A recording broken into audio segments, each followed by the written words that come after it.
In this example, we will use the spectrum monitoring min-max mode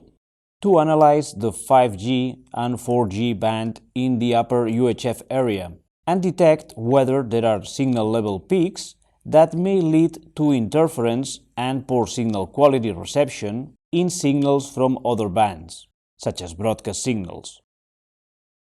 We will deactivate the min threshold and set up the max threshold only.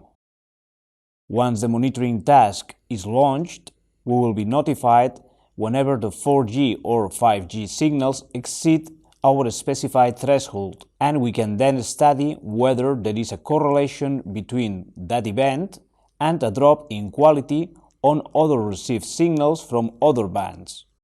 In our case, we would be monitoring with another PROWATCH Neo analyzer a broadcast signal DVB-T or DVB-T2, for instance,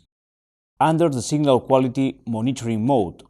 which will allow us to supervise all measurements, power level, carrier to noise, MER, pre and post VR, lean margin, etc., continuously.